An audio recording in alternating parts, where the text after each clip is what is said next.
त्यांची माहिती तुम्हाला मी इथेच देतोय. कारण का आता बघायला मिळणार नाही, 6 वाजता बंद होतात सगळे. सर्वात महत्वाची इमारत आहे, याचं नाव आहे 3 दरवाजा. हे किल्ल्याचं प्रवेशद्वार आहे. गडाला आत येण्यासाठी मार्ग, गडाला येण्यासाठी मार्ग 3 होते. 4 दरवाजा, वाघ दरवाजा आणि 3 दरवाजा. तुम्ही गडावरती आला पूर्वेकडल्या साईडनं 4 दरवाजा मार्गे. तो दरवाजा 1844 साली इंग्रज लोकांनी पाडलेला आहे. असा दरवाजा त्या साईडला होता, तो इंग्रज लोकांनी पाडलाय, त्याच्यामुळे बघू शकत नाही तुमची गाडी इथपर्यंत येते. पश्चिमेकडील हा 3 दरवाजा आहे, उत्तरेकडील वाघ दरवाजा आहे. तो वाघ दरवाजा तबक उद्यान म्हणून गार्डन आहे, त्या गार्डनला जोडलेला रोड आहे. तर याला 3 दरवाजा का म्हणतात की हा पहिला दरवाजा आहे, त्याच्या पुढचा दुसरा दरवाजा आहे, त्याच्या पुढे तिसरा दरवाजा आहे. मग पहिले 2 दरवाजे समोर आहेत, तिसरा दिसतो का तुम्हाला? दिसत नाही. तिसरा क्रॉस मध्ये आहे. म्हणजे कोणत्याही गडावरती तुम्ही गेला ते क्रॉस दरवाजे असतात. याचं कारण काय असं की पूर्वीच्या काळी हत्तीच्या सहाय्याने दरवाजे फोडले जायचे. हत्तीला सरळ जाता येते, तिरकं वळता येत नाही. त्या हत्तीची गती कमी करण्यासाठी दरवाजे तिरके ठेवले गेलेले आहेत, दरवाजे फोडण्यासाठी येऊ नयेत म्हणून. त्याला हेमाडपंथी बांधकामचा दरवाजा असं म्हटलं जातं. हेमाडपंथी बांधकाम म्हणजे काय? नुसते दगडाव दगड असे रचले गेले सर. इंटरलॉकिंग दगड आहेत. इंटरलॉकिंग म्हणजे खाची असतात दगडाला आणि त्याच्यामध्ये दुसरा दगड अडकला जातो. तर वास्तुशास्त्रानुसार हे दरवाजे बनवले गेलेले आहेत. तुम्ही आता बाहेर मध्ये आलात तर बाहेर आल्यानंतर तुम्हाला किती गरम वाटते बघा. आतमध्ये ते आता लेडीज उभारल्या, तिथे गेल्यानंतर एकदम वारं येणार, जास्त गार वाटणार, एकदम कोल्ड वाटणार. ते वास्तुशास्त्रानुसार दरवाजे बनवले गेलेले आहेत.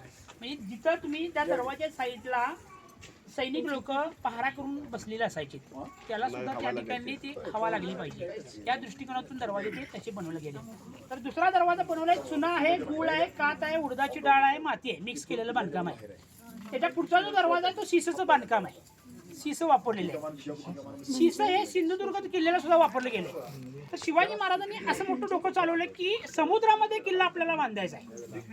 त्याचा जो पाण्याचा प्रवाह जो असतो किंवा लाटांचा जो दाब असतो तो त्या किल्ल्याला पडू नये म्हणून जवळजवळ 25 ते 30 फूट खाली, त्या समुद्राच्या खाली 25 फूट खाली शिसचं बांधकाम होतले. शिस ओतलेले सगळीकडे, चारी बाजूला त्या खडकावरती शिस होते आणि त्या शिसवरती त्यांनी तो समुद्रावरती किल्ला बांधला गेला. म्हणजे त्या लाटांचा जरी म्हणजे लाट आली तरी त्या दगडावरती आपण परत पाठीमागे जायला पाहिजे, त्याला परिणाम काय व्हायला नको, शिस वापरली.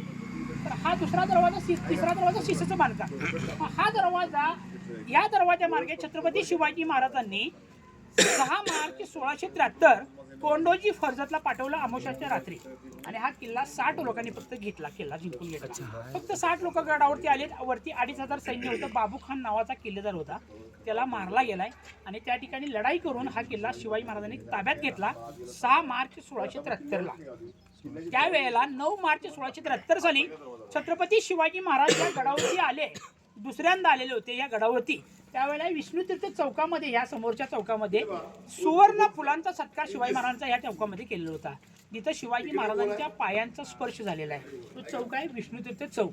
पवित्र माती त्या ठिकाणी आपल्याला बघायला मिळते. ते चौक आहे पवित्र, कारण पायाचे स्पर्श त्या ठिकाणी झालेले आहे, पाय लागलेले आहेत त्या शिवाजी महाराजांच्या. त्या चौकामध्ये 1000 सोन्याची फुलं शिवाजी महाराजांच्या अंगावरती उधळलेली होती या चौकामध्ये. हा दरवाजा हेमाडपंथी बांधकाम, दुसरा दरवाजा चुनागुळ माती, तिसरा शिसचं बांधकाम. हा दरवाजा फोडण्यासाठी राजापूरवरनं इंग्रज लोकांची मदत घेतली आणि तोफा आणल्या लांब पल्ल्याच्या वखारीतून.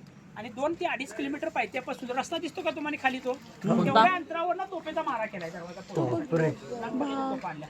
तोफा कुठे लागलेत बघा, तिथे समोर लागले, दगड फुटला या ठिकाणी, दुसरी लागली कोपरा फुटलाय, तिथे लागले भिंताडामध्ये वरती. तरी सुद्धा एवढ्या लांब मारून सुद्धा फुटलेलं नाही, लांब पल्ल्याच्या तोफा आणून सुद्धा फुटलेलं नाही. पहिला फुटला तर दुसरा होता, दुसरा फुटला तर तिसरा होता, म्हणून 3 दरवाजाचं नाव आहे. पहिले 2 दरवाजे समोर, तिसरा क्रॉस मध्ये. दोन्ही दरवाजे फोडून जर शत्रू आतमध्ये गेला तर त्या पहिल्या चौकामध्ये सापडावा तिथं, वरून सगळा अटॅक करायचा. हे प्लॅनिंग होतं शिवाजी महाराजांचं. स्वराज्याचा एक नियम होता, रात्रीच्या वेळेला दरवाजे संध्याकाळ वेळेला बंद झाले 6 वाजता तर परत कधीही उघडले जात नव्हते, सकाळी उघडायचे 6लाच. हे स्वराज्याचा नियम होता, शिवाजी महाराजांनीच पाडलेला होता. कारण का स्वतः शिवाजी महाराज जरी येण्याचा प्रयत्न केला तरी सुद्धा आतमध्ये घेतलं जात नव्हतं.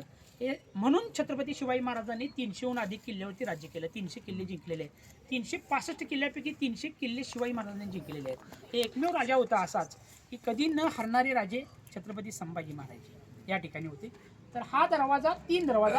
ह्याच्या साईडला तुम्ही अंधार बावडी म्हणून स्पॉट बघितला असेल बघा, विहीर आहे खाली तळामध्ये विहीर आहे. तिकडे साईडला जेवढा तुम्ही पॉईंट बघितला असेल तर बावडी म्हणजे विहीर. कोकणामध्ये विहिरीला बाव किंवा बावडी असं म्हटलं जातं. 1489 सालामध्ये हिजरी सन 909 या कालावधीमध्ये अबू युसूफ हा जो इंजिनियर होता त्यांनी बांधलेली ती इमारत आहे. 3 मजली इमारत आहे. शेवटच्या तळामध्ये खाली पाणी आहे. दुसऱ्या मजल्यामध्ये गडाच्या बाहेर त्याला गुप्त मार्ग आहे. वरचा 3रा मजला सैनिक लोक बसायची. असं का ठेवलं की गडाच्या आतमध्ये ज्या विहिरी होत्या त्या विहिरीमध्ये शत्रू लोक यायची, पाण्यामध्ये विष टाकून जायचे. एक सुरक्षित पाणी गडावती सैनिक लोकांनी मिळायला पाहिजे म्हणून तळामध्ये खाली विहीर काढली. ऐन वेळेला गडावती रात्रीच्या वेळेला जर अटॅक झाला तर जाण्यासाठी सुरक्षित मार्ग नसायचे म्हणून 2रा मजला गुप्त मार्ग ठेवला पळून जाण्यासाठी. आणि 3रा मजला तिथे 24 तास पहारा होता की त्या पाण्यामध्ये विष टाकू नये म्हणून. नाव ठेवले अंधारबावडी, श्रीनगर, जलदुर्ग आणि शृंगारबाव अशी नाव इमारतीले. इंजिनियर आहे अबू युसूफ, कारागीर अबू युसूफ त्यांनी बांधलेली इमारत आहे. वरती इथे शिलालेख आहे. हा विजापूरच्या आदिलशाच्या कारकिर्दीमध्ये तो शिलालेख बसवलाय. हिजरी सन 1008, इसवी सन साल 1534 आणि इंजिनियरचं नाव आहे अहमद या प्रधानाचा मुलगा सालर असं त्याच्यामध्ये कोरलं गेलेलं आहे. आणि त्या ठिकाणी तिची त्यांच्यामध्ये तिथं प्रार्थना आहे त्या मुस्लिम लोकांची. जशी आपली गणपतीची प्रार्थना असते तशी त्या ठिकाणी मुस्लिम लोकांची प्रार्थना त्या ठिकाणी वाढली. असे तो शिलालेख म्हणजे डायरेक्ट बसवलेला नाही, दगड आहे तसाच होता आधी, त्याच्यावरती कोरले गेलेले आहेत. ते प्रत्येक इमारतीवरती कोरले गेलेले आहेत. त्यांचं राज्य ह्या गडावरती होऊन गेलं म्हणून त्या ठिकाणी ते शिलालेख कोरले गेले. वरती गणपतीची मूर्ती होती, ते तोफेच्या मारानं ते पळून गेलेले आहे. त्यावेळेला गणपतीची मूर्ती होती. तर आता हा दगड दोन्ही कामाने जॉईन झाल्या बघा. जॉईन झाल्यानंतर असा व्ही आकारचा दगड आहे का, तो इंटरलॉकिंग दगड आहे. तेवढाच नाही आहे, आजपर्यंत पूर्णपणे अखंड वापरला गेलाय. तो दगड निसटला काढला गेला की संपूर्ण बांधकाम पडणार. ही टेक्नॉलॉजी त्यावेळेला होती. हे कमान त्यावेळेला वरतीपर्यंत दगड कसे न्यायचे, आपण आता खांब लावतो स्लॅब बांधत असताना, त्यावेळेला मातीचा ढिगारा वरतीपर्यंत न्यायचा. असा वरतीपर्यंत मातीचा ढिगारा आणायचा, वरतीपर्यंत चढवायचा आणि त्याच्यावरती दगड जॉईन करायचे. जॉईन त्यांची ज्या वेळेला ती कॅपॅसिटी असते 15 दिवसाची, 20 दिवसाची, महिन्याची, त्यावेळेला ती झाली पूर्णपणे की मातीचा ढिगारा पूर्णपणे काढून घ्यायचा. ते जॉईन झाले. असं त्यावेळेला ती टेक्नॉलॉजी होती शिवाजी महाराजांच्या काळामध्ये पण आणि राजाभाऊच्या काळामध्ये. ती शिवाजी महाराजांच्या आधी 500 वर्षाची किल्ला हा तयार होता म्हणून छत्रपती शिवाजी महाराजांनी किल्ला जिंकलेला आहे. 2 वेळा किल्ला स्वराज्यामध्ये आणला. छत्रपती शिवाजी महाराज, संभाजी महाराज आणि या पन्हाळा किल्ल्याचा इतिहास पूर्णपणे सांगून झालेला आहे. सर्वांना पन्हाळगडाचा इतिहास, संभाजी महाराजांचा आणि शिवाजी महाराजांचा इतिहास आवडला का? हो. मोठ्यानं आवाज येऊ दे जरा. परत पन्हाळगड बघण्यासाठी तुम्ही येणार? हो. आवाज मोठा आला पाहिजे. हो. यायचं कसं सांगू का? आवाज मोठा यायला पाहिजे. हो. यायचं जर असेल कधी पण या, तर एकटं कोणी येऊ नका, जोडीने येऊन पन्हाळा बघून जा.